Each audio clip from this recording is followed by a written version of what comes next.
ধর্ম রক্ষার্থে আপনাদের চরণ করে দুটি কৃষ্ণ কথা বলে যাব। কৃষ্ণ কৃষ্ণ হরে হরে।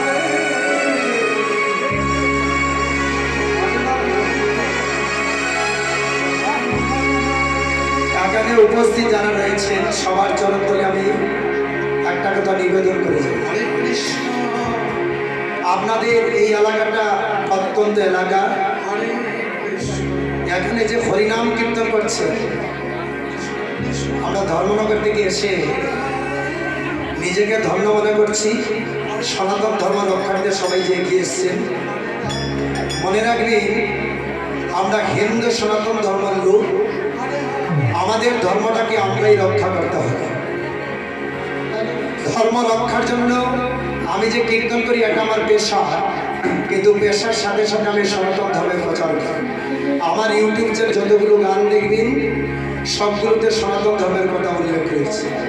আমি আপনাদের চরণতলে কোটি কোটি প্রণাম জ্ঞাপন করব। আমাদের সনাতন ধর্ম রক্ষার্থে এই ভৈরব বাবার অঙ্গনে প্রতি বছর যেভাবে হরিনাম কীর্তন হয়, আমি মায়েদের চরণতলে, আমাদের মতো যুবক ভাইয়েদের চরণতলে কোটি কোটি নিবেদন করে যাচ্ছি। দল বাইরে থেকে আসুক না আসুক, এখানে যাতে হরিনাম কীর্তন কোনোদিন বন্ধ না হয়। প্রয়োজন হলে আমরা যদি আমাদের আর্থিক সাহায্য না হয়, অর্থনৈতিকভাবে যদি আমরা দুর্বল থাকি, তাহলে পাড়ার সবাই মিলে করতালি করে হরিনাম কীর্তন করব, কিন্তু কীর্তনটা যাতে কোনোদিন বন্ধ না হয় সবার চরণ তলে নিবেদন করে গেলাম। মনে রাখবেন আরেকটা জিনিস সবার কাছে বললাম, বাড়িতে লক্ষ্মী পূজা, বিশ্বকর্মা পূজা, সরস্বতী পূজা করি, পূজার পর মূর্তিকে রাস্তার ধারে, নদীর ধারে কোথাও রাখবেন না। আপনাদের চরণ তলে আমার নিবেদন রইল। কেন বলছি এই কথাগুলো? সরস্বতী পূজা করে এবছরের মূর্তি পরের বছর পূজা আসার আগে রাস্তার ধারে রেখে দিয়েছি। কিছুদিন পর মূর্তিগুলো ভেঙ্গে ভেঙ্গে নিচে পড়েছে। রাস্তা দিয়ে যখন পথিক যাচ্ছে, পথিক মূর্তির উপর মূত্র বিসর্জন করছে।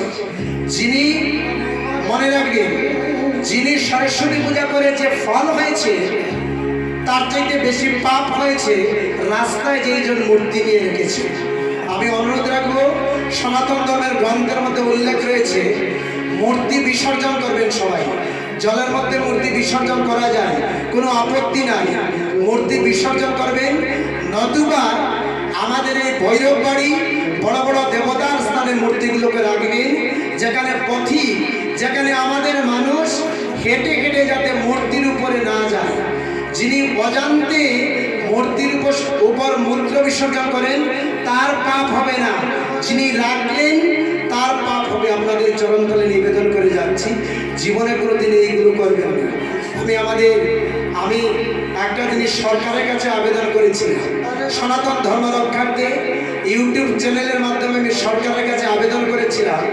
দেখবেন কিছু কিছু ধূপকাঠির প্যাকেটে, কিছু কিছু মোমবাতির প্যাকেটে, কিছু কিছু ভুজিয়ার প্যাকেটের মধ্যে আমাদের সনাতন ধর্মের 33 কোটি দেবতার মূর্তিগুলো ছাপানো থাকে। যখন রাস্তা দিয়ে যখন একজন চানাচুর খেয়ে যায়, প্যাকেটটা নিচে ফেলে রাখে, ও রাস্তার পথই আমাদের সনাতন ধর্মের একজন মূর্তির ওপর পা রাখে সে চলে যায়।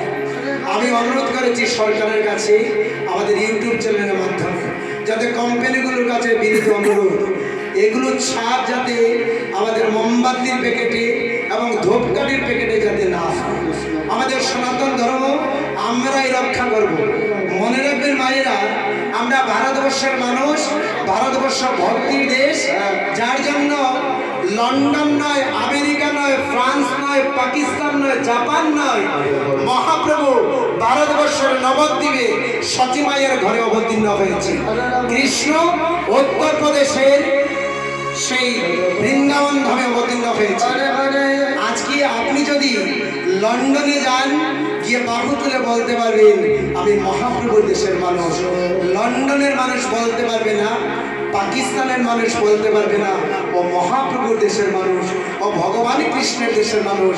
কিন্তু আমরা যদি এই ঘোড়ার দাম থেকে কেউ যদি কোনদিন লন্ডনে যান, বাহু তুলে উচ্চস্বরে বলতে পারবেন আমরা মহাপ্রভুর দেশের মানুষ।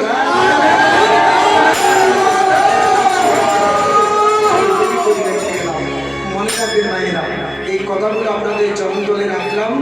কোনোদিন কোথাও যদি হরিনাম কীর্তন হয়, আমাদের ধর্ম রক্ষার্থে সবাই ছুটে চলবেন। অন্য ধর্মের কথা একবার চিন্তা করবেন। অন্য ধর্মের উৎসব যখন হয়, অনুষ্ঠান যখন হয়, তাদের বাড়িতে বড় বড় তালা ঝুলানো থাকে, কেউ বাড়িতে থাকে না। আমরা মনে রাখবেন, আপনাদের এলাকাতে নাও হতে পারে। কিছু কিছু জায়গায় বিয়ে বাড়িতে ভোজ খেতে রাত্র 2টা পর্যন্ত লাইনে দাঁড়িয়ে থাকে, আর হরিনাম কীর্তন যখন হয় রাত 10টার সময় সবাই বাড়িতে চলে যায় মহাপ্রভুকে ছেড়ে। কেন? এটা আমাদের ধর্ম না, সনাতন ধর্ম শিক্ষা দিচ্ছে। যেখানেই হরিনাম কীর্তন সেখানেই যাবেন, যেখানেই ভাগবত পাঠ সেখানেই যাবেন, যেখানেই বৈষ্ণব সেবা হবে সেখানে যাবেন। আপনি যাবেন, আপনার সন্তানকে নিয়ে যাবেন, আপনার ছেলেকে নিয়ে যাবেন, আপনার মেয়েকে নিয়ে যাবেন, ও শিক্ষা পাবে, সনাতন ধর্ম শিখবে। একটা ধামাইল কীর্তন করবো সবাইকে নিয়ে, একবার বাবু দিলে সবাই মিলে একবার হরিধ্বনি করবেন। কেন বললাম? মনে রাখবেন, সন্তানকে যখন শিক্ষা দিচ্ছে, আস্তে আস্তে বীরসিংহ সিংহপুত্রের ঈশ্বরচন্দ্র বিদ্যাসাগরের বর্ণবোধ পরিচয়ের বই যখন পড়াচ্ছে, আমি আপত্তি করবো না, এটা স্কুলের পড়া। তার সাথে সাথে মায়েদের কাছে আমার অনুরোধ, আমি যে স্কুলটাতে রয়েছি এই স্কুলের দেয়ালের মধ্যে লেখা আছে একজন মা 100টা স্কুলের সমান, একজন পিতা 100 জন শিক্ষকের সমান।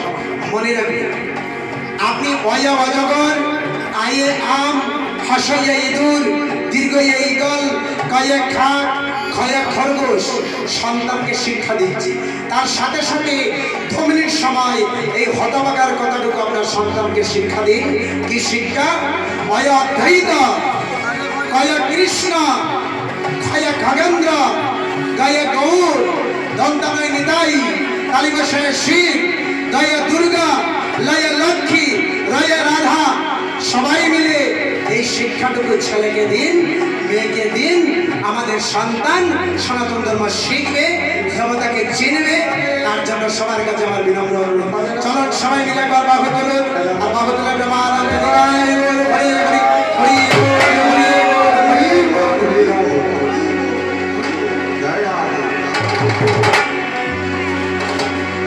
দাদা একটা কথা বলেছে,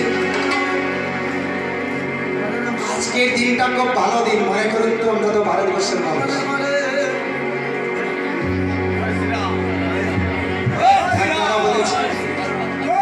আজকের দিনে আমাদের সনাতন ধর্ম রক্ষার্থে 500 বছরের ইতিহাস রয়েছে।